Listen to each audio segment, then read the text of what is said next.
Welcome, everyone. This is Coaching in Session. My name is Michael Rearden, and I will be your Master Coach today. And today we're going to be talking about charisma. Charisma is going to be exactly what you think and exactly what you don't think. What do you mean, Michael? Well, charisma has so many layers. It's very similar to mindset. I was amazed at how much I learned in the interview that is going to be coming up in just a moment, because we think charisma is just what type of energy you're putting forth. Are you this charismatic type of person? Are you this very quiet and humble individual? What does that mean? Does it have some type of influence in your day-to-day life? Will it give you the path that you need in order to get to your destination? Before, I would say that charisma was just an output to who you were. But it is a lot deeper. It goes a lot deeper. Charisma can mean so much more, from our careers, our relationships, and then how it affects our mindset. Because if I look in the mirror and I'm this person who's very timid, who's afraid to take action, that right there is going to be the seed that goes into my mindset that maybe I'm not good enough, that maybe I can't do what I think I want to do. So maybe I say I'm going to take a back burner approach. I'm not going to dare to defy greatly. I'm going to play it safe. I'm going to stay where I am. This right here is where many people fall into the mundane life that they're living. There's nothing comfortable about it. The fear, the unknowingness of the person that you can become if you gave some more initiative and if you gave some attention to how you're feeling, how you're outputting. There are many different things that charisma covers. And I don't do it by myself today, people. I have a wonderful guest, Milena Dalinaros. She's going to be helping us understand what is charisma, how charisma can help us, and why you need to be focusing on it. So let's get into that interview with Milena and myself.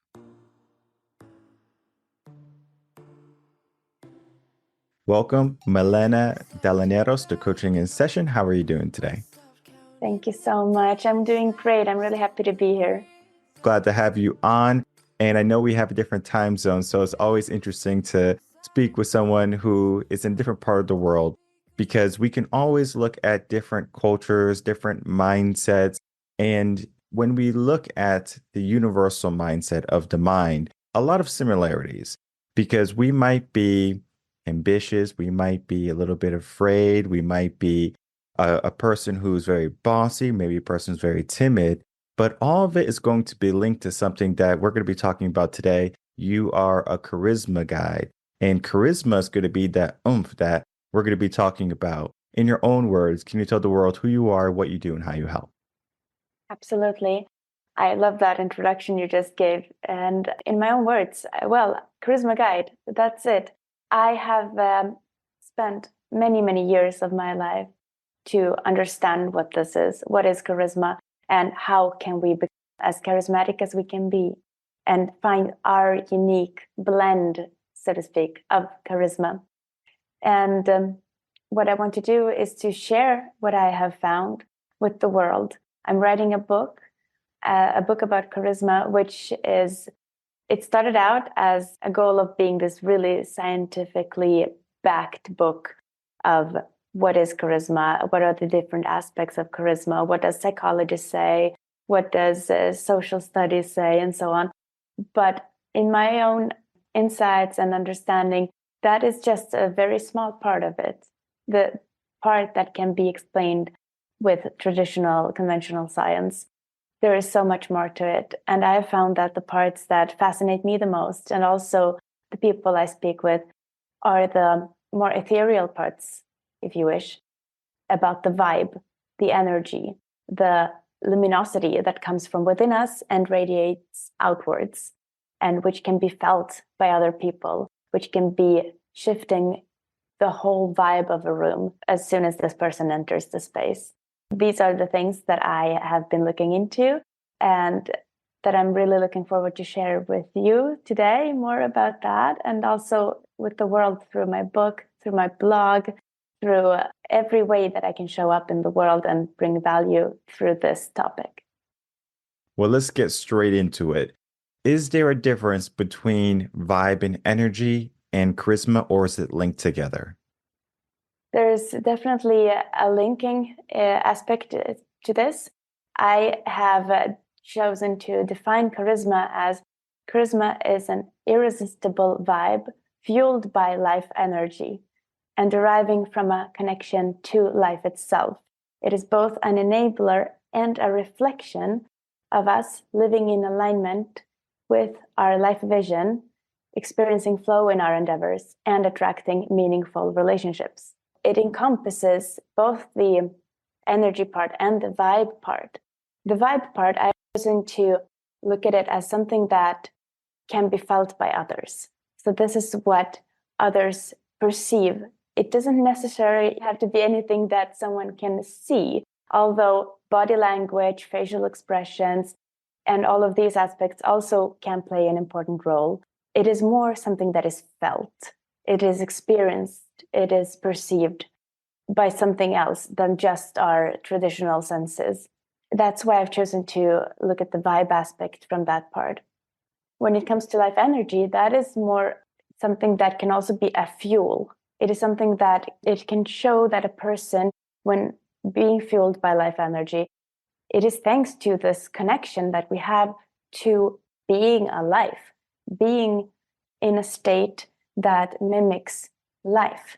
For example, being in expansion, that is one way of mirroring life itself. In being in expansion, that means that we are actively, consciously, mindfully broadening what we know about life, what we know about ourselves, where we allow ourselves to go, how we allow ourselves to follow our joy, to follow our curiosity, to send our message to other people, to the world. That's all of that are examples of mimicking life through expansion, for example. Let's give a situation because this popped in my head as you were speaking. Let's say, because we're able to pick up on someone's energy, the vibe of a room when we walk in, but let's say a person has a different energy than they typically do. Let's say I'm tired, maybe I'm hungry, maybe something bad happened to me earlier in the day. So my energy is probably going to be off a little bit. Is this charisma aspect always going to be able to understand the true energy of the person, or it's going to be the energy in the moment? This is going to vary from situation to situation, obviously. And I can't give you a universal answer, which is going to be true in all of the situations that could arise. But from my experience, it is that how we feel in our day-to-day life does have an effect on what we radiate outwards. When you feel low, when you feel tired, of course, that is going to diminish our energy.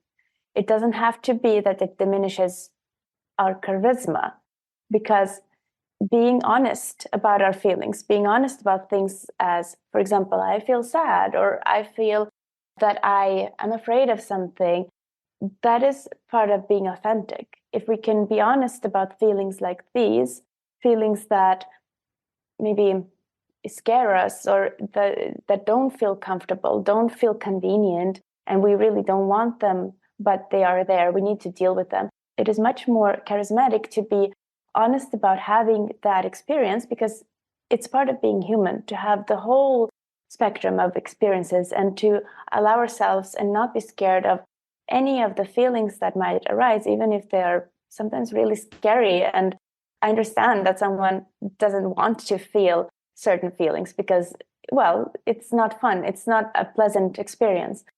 But if you try to run from it and fake some more accepted feeling, like, for example, no, it's fine, I'm happy. Whereas maybe you're not feeling like that. Maybe you're feeling betrayed or sad or lonely or scared. It is much more powerful and much more charismatic also to acknowledge the true feelings and show the world that this is something that you can stand in, and you're learning more about yourself also through these sorts of experiences. You're not only your best self when you're happy, you can also, or at least you're trying to, be your best self in the bad moments as well, and in the bad feelings as well. So I hope that kind of started to answer your question there. No, any answer you give is the answer I want, because this is not about me. This is about what you do, how you think, because again, teaching charisma is going to be unique, I believe. It's not going to be something where it's A and B and everything is regimented, because I don't necessarily, or I haven't thought when I walk into the room, if I feel energy is charisma. And I just thought it was energy, but this is a new idea and a new concept for me, because I work a lot and I'm tired sometimes and I have a kid and sometimes you could be irritable. And I just wanted to know, like, does my energy flutter or fluctuate when I'm in those moments of being down and maybe not being my best self? Now, I still like present myself in a way, in a fashion that's not going to be belittling or demeaning to people. I'm still going to give my all as much as I can give. Maybe I'm only 50% that day. I'm going to give 100% of the 50% I got. And maybe they can tell from that energy, like this guy's giving his all versus, oh, this guy's kind of, half-assing it. He's not really doing what he needs to be doing. And I think that's powerful, because people today, I don't think they have much self-reflection of what they do in their day. They literally just kind of move, and they don't focus on what they do or how their day is going to be interacting with people. I mean, here in America, a lot of people don't talk to each other. Like if you're walking on the sidewalk and things like that, like if you think of a big city like New York, there's millions of people, and yet they don't talk to each other. Everyone's so busy. I'm on my phone. I'm on my phone. Everyone's in their own little energy bubble. How can we start to focus and be more perceptive to not only our energy, but the energies around us too? Well, the sad thing is, because I recognize this as well, here in Sweden, people aren't maybe in the shape needed to be able to focus on the energy of somebody else, because they can't even handle the energy of themselves. And like you say, many people don't really give the time needed to do the self-reflection and understanding their own energy, understanding their own emotions. And coming from that place to jumping into trying to understand others can be a huge step, because unless you've taken the time to know yourself, it is very hard to also take somebody else's reality into account at that level. I think that many people, as you just said, even if you feel like you're low in energy, even if you feel that you've had a long day, worked all day, you still try to be your best. You still try to not diminish anybody else. You try to take their feelings into account. And just doing that is already maybe the best that a person can do, without, trying to learn like high level empathy skills, for example. But that being said, I still think that being honest with yourself and also with your family, for example, about how you feel can be a very easy way to get many unnecessary conflicts and misunderstandings out of the way. Because then they will know that if you seem low from their perspective when they're observing you, they will know it doesn't have to do with them. They will know that it is just because you've had a long day. And that takes a lot of guessing, unnecessary wrong guesses out of the equation, which can save a lot of time and energy, for example, unnecessary arguments. And I have a son who is 6.5 now. And I have found that if I'm honest with him about how I'm feeling, it is much easier to communicate about everything else, because he knows where he has me and he understands why I am a certain way. And that being said, it's not okay to put your emotions and expecting a child to take care of your emotions, or to make your emotions the problems of somebody else. That's not what I'm talking about. I'm talking about giving him a fair chance of understanding me and not lying to him by saying I'm fine, or pretending to be happy and acting as if everything is super if I'm not feeling that way. I found that in that case, it's just much better to express to him that I've had a really long day at work and therefore I am a little bit tired. I think that if I just have the opportunity to rest for a little while, after that, I will be much more fun to be around. Then we can play, then we can do something. And he understands that and he respects that and he wants to help me accomplish that. He doesn't start to come at me and say, I want to play now. I want to do this now. He says, okay, sure. And he goes and plays a little bit. And then after a while, he understands, okay, now my mom is happy again. She's full of energy again because now she has had her little 20 minutes to herself and now we can play. And he doesn't feel that mean or me being, boring or anything. He understands that I am a human being with this physical body that needs some taking care of. And if I haven't slept for a long while, I'm going to be tired. And that's just natural. I think that being honest with him about my own emotions is also helping him develop his empathetic skills. And I don't know if he would have gotten that far as he is right now if he didn't know that I was always honest with him about how I'm feeling. That's also one little trick that has at least worked really well for us. Yeah, starting children younger, typically I give the mark until 7. Like you really want to be driving in hard on emotions, morals, beliefs, because that's their developmental years where those are going to be maybe the foundation for everything else in their life. And if they don't have that, they have to do a lot of repairing later on. And one of the things I wanted to ask is, how do people develop charisma? Or it can even be, how can people develop charisma? Because it seems like charisma is going to be rubbed off by, just being around wonderful people. So if you have a wonderful mom, just like yourself, if you have good friends, you're going to rub off, you're going to emulate that energy. It's going to have a resounding effect where someone has a very good, clean, pure energy. It's almost like, okay, my energy is becoming clean and pure also. Where, they say like if you hang around like 9 people who are broke, you'll become broke. If you hang around, 9 people who are rich, you'll become rich. What would happen if you hanged around 9 people who are happy, who are ambitious? Would that charisma become yours? Well, first of all, I believe that we all have this seed of charisma within us.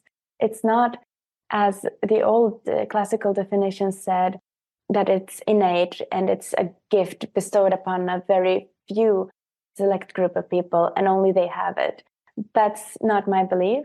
And that's not what I have found either. I have found that all of us, we have it. And it's up to us to choose whether we, first of all, believe that we have it.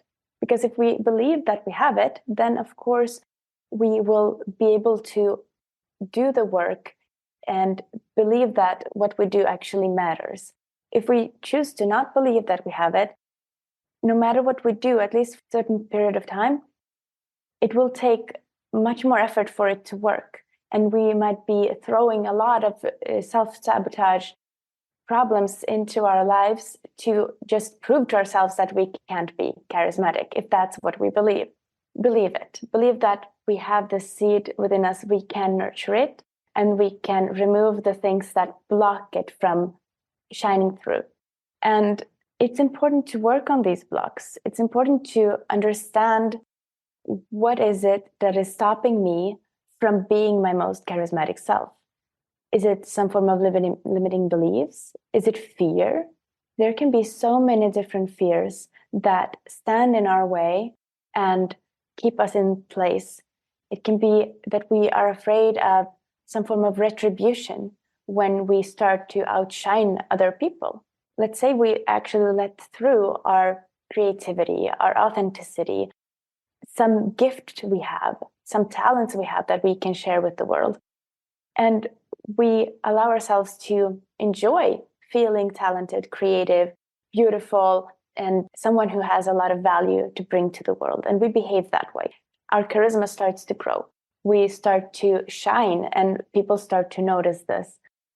But some people might have known us not being that way. They might have known us for many years of being completely different. Maybe someone who doesn't take so much space, someone who lets others have a bigger spot in the light, so to speak, and allowing others to shine by diminishing and dimming their own light. So if we find ourselves growing, and some people might find that as intimidating, because that means that if they want to still keep some form of dynamic that they are used to between them and ourselves, they need to grow as well, or they need to change, or they need to accept that our relationship between us and them will change. That can be scary for others. Not everyone is really good at handling other people's growth and expansion. And sometimes this can have a result, which means that in some time, maybe in a few years, maybe in a couple of months, this person might not be a part of your life anymore. And this can be really scary. This can feel very sad, and you might think that, but this is a friend who I've known throughout my whole school era, and it's so sad that we wouldn't be friends anymore. But they are choosing to maybe not grow. Maybe they are making bad choices that you are not comfortable with, and you actually don't want to stay stuck in the same way that they seem comfortable with. Maybe you're not comfortable with staying stuck, at least not this inner part of you which wants to grow and expand. But it's still scary to know that, but if I choose to grow and expand and they choose to be stuck, we're going to drift apart. That's probably the most usual thing that will happen, and that can feel really sad for some people. And also the fear of retribution. They might start giving this person some backhanded compliments, or they might start to, make fun of this person for having big dreams. They might start to question your choices because your choices are new. They come from a higher version of yourself rather than from this version of yourself that they are very used to. And things that maybe they don't mean to, but they are in fact trying to keep you in your space, in your place that they are used you always having and being in. And so that's one of the fears. We kind of know that this can happen, and we fear this, and it can hold us back quite severely. I don't know, maybe you have known somebody who has had this sort of experience. Maybe you've had it yourself or something. Yes, because when you want to do something big in the world, I want to do something big. And it's a daunting task to help 2 billion people in the world, this be 25% of the world, in some way have some impact, a ripple effect, if you will. And when you go on this difficult path of trying to do this big, lofty goal, you're going to have people who are not as ambitious as you. They're going to want to take it easy some days. They're going to maybe belittle your dream, saying, oh, that task is impossible. Why are you even trying? You're going to have those negative Nancys in your life. And I do a pretty good job at cutting ties with individuals who do not benefit me. And I say that in a way not to look at them as a trust fund or whatever. Like benefit is not only about what can they do for me, it's what also we can do together. And the moment I see them not taking action when they can take action, and even if we speak on it and I say, hey, like this can be happening, and they're like, oh, okay, but they're doing other things, I will start to slowly take a step back, keep taking step backs, and they have plenty of chances to rise to the challenge. But sometimes they don't. And then I understand that it is okay to separate from an individual that wants to stay here, because I can't be a person that wants to force people to be great. I can't lift you up to my level because you're just going to always be looking down at where you were. And maybe you have a very plush, simple life, because the higher you go, the more problems and maybe the more obligations you have. And not everyone wants to do that. And when you were speaking, I was thinking how closely related charisma can be inferred to ego. Because if I'm thinking in a certain way, my ego can be driving me. And if we can just use a negative ego as the example, it doesn't have to be how you go after it. But let's say there's a football player and he's a star quarterback and everyone loves him, right? He's a very nice guy. But when he's dealing with the ladies or something, he might have an arrogant type of personality to him. All the girls will say, oh, he's a jerk. He's no good, but everyone else loves him. But it's the ego, right? The ego that he's this top dog and that he can get any lady that he wants. And sometimes that ego can get to you. Sometimes that ego can be a bad thing. It could be also a good thing.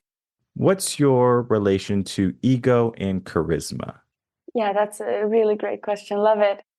As with, for example, confidence also, which is also a very important aspect of charisma, somebody who is confident in a true way does not make others feel bad in their presence by showing how confident they are at the expense of others. And that's the same here with ego, with charisma.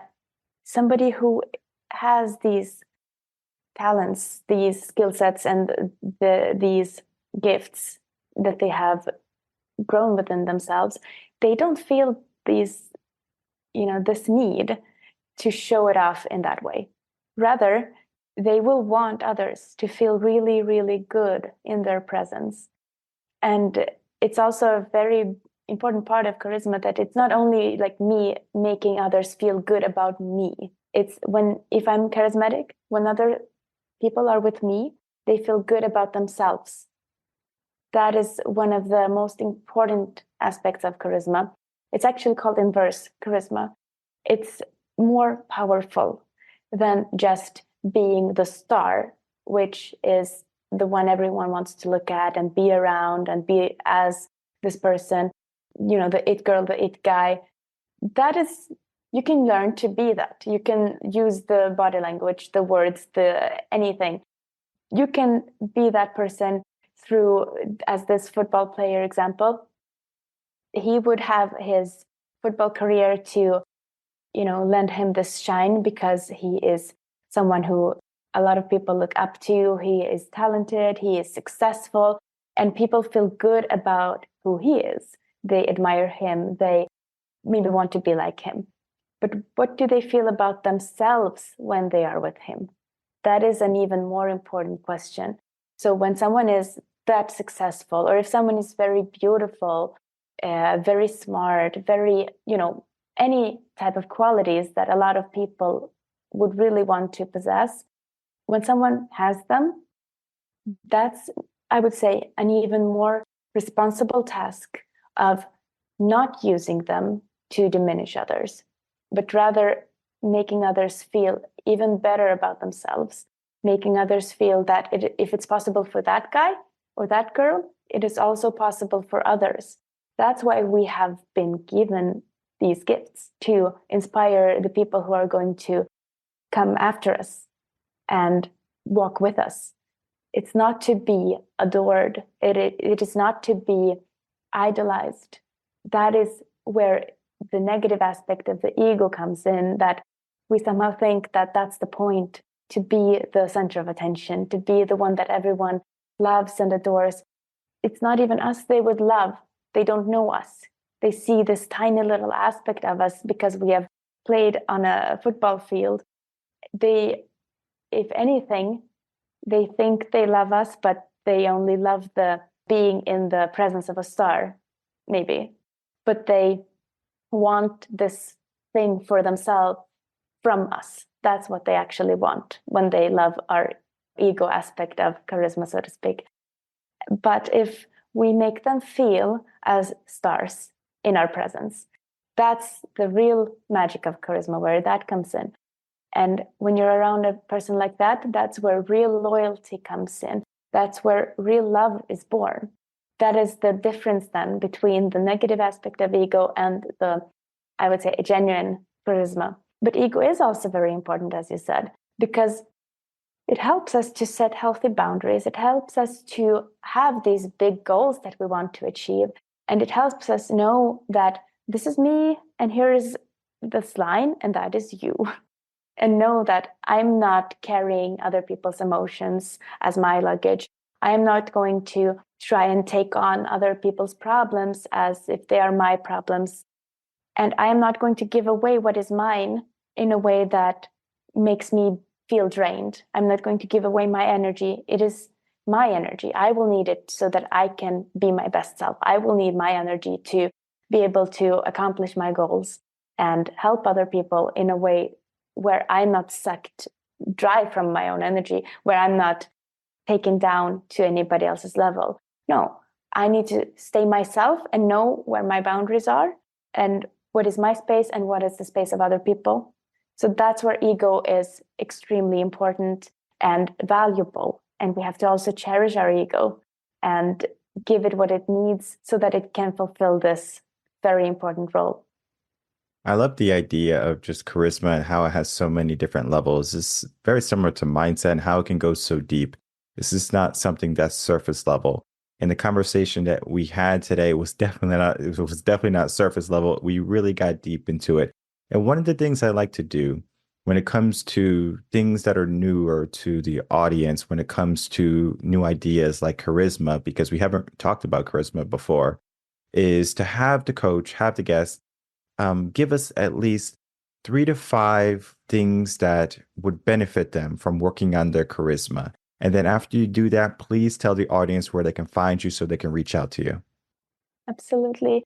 Well, first of all, thank you so much. I'm so happy that you are open about this being something new and something that your audience will value, because that is really important to me. I'm so happy to be able to bring value to your listeners. Something that will definitely raise the level of people's lives as soon as they start to work on their charisma is that they will understand that they can bring so much more to the world when they stop diminishing themselves, when they stop playing small. Most of us, if we just start to think about it, after a while of having a certain situation in our lives, if it's maybe we have graduated from university, or we have a certain job, or we have been in a relationship for a certain time, we will start to feel that after a while of being in that situation, our life might start to feel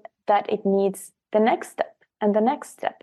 We will feel that our life is too small for us. We have outgrown it. And that can sometimes lead people to break up in their relationship, or drop that job, or drop out of high school or university. That's not it. That's not what you need to do. Maybe in some cases that could be it, but most importantly, it's to know yourself. Know yourself on a level where you understand, like, what are my real dreams? How can I communicate my life vision so that I know that me and my partner are on the same page, that we support each other? How can I communicate my life vision in a way that encourages the people in my life to start communicating their own life visions as well? Because if we are brave enough to show ourselves and the world who we are and what we desire and what we dream of and where we're headed, then others will feel that same courage awaken in them as well. And that is how we don't necessarily need to leave people behind or cut ties, but rather do a lot of these things that we really long to do together with the people we love. And I am all about community. I think community is very important. For example, family or friends, that's something that if it's done right, if we have the relationships that feel deep and fulfilling and nurturing to all aspects of our lives, that is going to also, of course, nourish our charisma. When we have these meaningful relationships, they are going to shine through as well as one of the aspects of our charisma. And Therefore, I think it's very important to nourish these relationships. And one of the ways of doing it is also by being authentic. Just like I said, be authentic in how you communicate who you are and what you want in your life. Maybe chances are that if that's not how you were from the beginning, maybe a person also didn't completely feel safe in being themselves 100% with you either. Start little by little to dare to be yourself as much as you possibly can. And like I said, with expansion, expand that, expand who you are, expand where you allow yourself to follow the joy, the curiosity, the passions, and show the world that you're doing this. And especially show your family and show your closest friends and show your tribe, your community. And most likely, people will catch on and also dare to do the same from their side. They see that, wow, this person is talking about their dreams, and it's okay. They accept themselves as somebody who is talking about their dreams. I can do that as well. You see, when someone who we feel is charismatic shows us by example something that you can do, it sort of gives us permission to do the same. And it's not because we need their permission to be our most authentic self. That's not it. It's just that we see that when they give themselves permission to be them, that encourages us to give ourselves permission to be us. I would say that is a very, very valuable thing that can happen when you start to embrace your own charisma. Don't diminish your light, make it shine brighter. And you do that by being your authentic self. Allow yourself to be that. And how can people find you? I am just putting on the finishing touches on my website now, which will soon launch. It's going to be www.milenadalinaros.com. This time, I'm not so active on social media, but I will be soon. I've created so much fun content that I'm really, really looking forward to start sharing. So I will have the handle at Milena Dalinaros for X, and actually I don't remember. One is Milena.Dalinaros and one is Milena Dalinaros. You just take your pick on Instagram and Threads and X, and you will find me. The girl talking about charisma, that's me. And don't worry, I'm going to make it easy. I'm going to put those links in the description box below. People can easily just click it. They don't have to type anything in, and they can give you a reason to want to be more active on social media. Not saying that social media is a necessary thing you have to focus on every single day, but it's always nice to get a message that you know someone heard you on the podcast and that they learned something new. And that is the wonders of coaching and teaching and guiding, because we are here to help people be better, to help people understand the different aspects of life. And there are many, and we have to figure out what works best for us. And I want to thank you so much, Milena, for coming on, sharing your work, and just being a wonderful personality. Thank you so much for having me. It's been wonderful talking to you. All right, everyone. I'd like to thank you so much for tuning in to that interview with Milena and myself. What went on in that interview is all about coaching and session and mindset that I love. Some wonderful things happened in there. We talked about true confidence. We talked about this irresistible vibe that charisma can bring. Like, if you ever think about, like, if you're married, for example, like I'm married, you just kind of know when you meet somebody. And when people ask me, and this is like the worst answer you can ever give somebody, but it's the best answer you can give somebody when they're asking, how do you know they're the one that you want to marry? And it's that irresistible vibe that we're just attracted to. You just know. And if you ask almost any married person, they'll say, you just know. You just know. And I'm just thinking in my head, how do you just know? And until it happens to you, then you just know. Let's say we had to give some more focus on what we need to know when we don't know it quite yet. So marriage as the example. Let's say I'm looking at a person. They have wonderful energy. It doesn't matter if they're tired. It doesn't matter if their hair is disheveled. It doesn't matter if they're a little overweight. There's something about them that's irresistible. Maybe you look in their eyes and you can see the true story of who they are.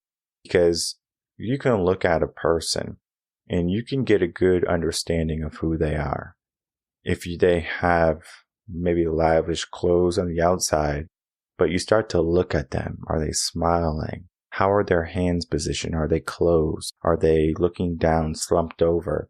The clothes can make an individual, but the perceptive eye can always unclothe the person and see them in their true form. Charisma is going to be something that it can be moment to moment, day by day maybe, but is almost similar to character. That's going to shine through who you are. And I love people who, if they get mad at me because sometimes I say things because I have different platforms, coaching in session is going to be the best platform for the majority of people because it's a very neutral, politically correct platform. I'm not here to attack anybody. I'm not here to belittle anyone. This is uplifting. If you don't want to be uplifted, then that's on you. But then I have other platforms where I'm more abrasive, I'm more spicy, because when it comes to mindset, at least, you have to look at the different levels. I do the yin and the yang aspect, the push and the pull. I understand that sometimes things have to be destroyed in order to make room for things. Let's say you live in a 1-bedroom apartment. You can only fit so much in there. Okay. Now, if you want to get more stuff, more material things or whatever, you have to get a bigger apartment. So let's say you get a 2-bedroom now. You have more room to work with most of the time, right? Unless you're living like in New York and a 2-bedroom might be the same as a 1-bedroom in Texas. That could be a possibility. But just for the sake of the argument, let's say as we go up in rooms, we are going to create more space. The same thing happens in our mind. Our mind can be full of everything we need, everything we don't need. And it's only when we declutter, we start to pay attention. We get rid of the things that don't serve us anymore. And that's why one of the first things we talked about was that if you have a person in your life and you're going down this path and it's different than the path that you want to go down, the friendship dissipates. It could be sad. Sometimes you think about the ones you lost. Think about high school, for example. How many high school friends do you speak with? And especially if you're in the same town, that's even worse if you don't speak to them. For me, I don't live in the same state that I grew up in and I went to school in. So it will be more challenging for me to keep those long distance relationships, because even in a love relationship of maybe boyfriend, girlfriend, husband, wife, distance can be a factor that causes the relationship not to be connected as fully as it can be. When we start to apply charisma to our day-to-day life, we can be more pronounced to the world and in the world. We have to almost dare to defy what we are naturally doing and where we're going, and be reminded that we can be true to ourselves. Because it is easy to look on social media and say, oh, I have to do this dance. Oh, I have to speak this way. Oh, I have to wear these clothes. It is easy to fall into that trap. I mean, I have fell into that trap in high school. You learn what is for you, what is not for you. And I think everyone has to go through that process. It's not something that you can just read a book and then the book tells you what you need to know, all the pitfalls that you need to avoid, and then you avoid them. You sometimes have to fall into the hole because we think we know it all, especially when we're teens. Sometimes the situation can be different, but the majority of teens are going to fall into that pit hole. They have to figure out how to get out. Some do, some don't. For the ones that do, they do great things in their life. For the ones that don't, those are the same people who stay in their same town, they stay in their same bubble, they have the same friends, and they don't see much growth from when they leave high school to when they are on their deathbed. I don't want that to be your situation. I want you to understand how you can use charisma and how you can use mindset and how you can change your life if you're on a path to dismay and ruin to something a bit more prosperous. We need some guidance. We need some help. We don't do it by ourselves, because if you're trying to get yourself out of a hole, or let's say quicksand, the best way to get out of quicksand is to have help. Someone tosses you a rope. If you're in a hole, someone throws down a ladder. This is the aspect of us growing and us changing. We just can't stay in the same place forever. We have to understand how we're moving in life It's almost like the energy is pushing us and pulling us like the wind, and we have to kind of move with it. Some days we're going to be good, some days we're not going to be good, but it doesn't mean on the days that we're not good, we're going to stay there. We use that not good to propel us back to good. And if we're good, how can we propel to something better? A powerful aspect, charisma, is mindset is going to be talking about the totality of everything. It could be the idea of effort, whatever that means for you. Some people say effort is as long as I did all I could, and then maybe someone says all I did was what I wanted. There's a big difference. Some people just did what they felt was appropriate, and some people said, I did everything I could. I gave 100% of what I had. That's more powerful. That helps the mindset. It helps in life. Charisma, same thing. We need to give ourselves a mindset that's always evolving. I do my best to ask thought-provoking questions that dive deeper than the surface level, especially when I get someone who's passionate about the work that they do, like Milena, because if we don't do that, we are going to fail to look at the core of what is the teaching, what is the aspect we're going to be learning, because the goal is for you to be in a better place. And we do have to look at the root and see how we can implement it somewhere in your life and in your mindset, into your daily habits and routines. That right there is going to help you flourish a lot quicker. We learn the things that we need to learn. It's almost like we all have our own puzzle in life, and each episode is going to be a jigsaw piece. And maybe that piece is for you. Maybe it is for you. Maybe it's not for you. It's okay. There's so many episodes. Okay. Monday, Wednesday, and Friday, we have an episode come out. Maybe that piece is for you. Maybe this episode is that piece for you today, and you put it on your puzzle. And eventually that puzzle is going to be complete, and you're going to have everything you need in order to be successful, even though you have everything right now. You have all the pieces laid out. Sometimes I'm just there to remind you and bring that piece to you very, slowly and gently, and saying, hey, this is something that you need to be paying attention to. I encourage everyone to check out the links in the description box below. Reach out to Milena, learn more about charisma, check out her blog. It's going to be a great read, I'm sure. I have wonderful blogs myself at revenconcepts.com. You're going to be reading for quite a long time, 300 plus blogs at this moment. And if you want to dive deep into mindset, check us out also. We are going to be there, more than happy to help you out on any moment and at any place in your journey and on your journey. So you want to understand that there are going to be people who want to see you win, who want to see you do well in life.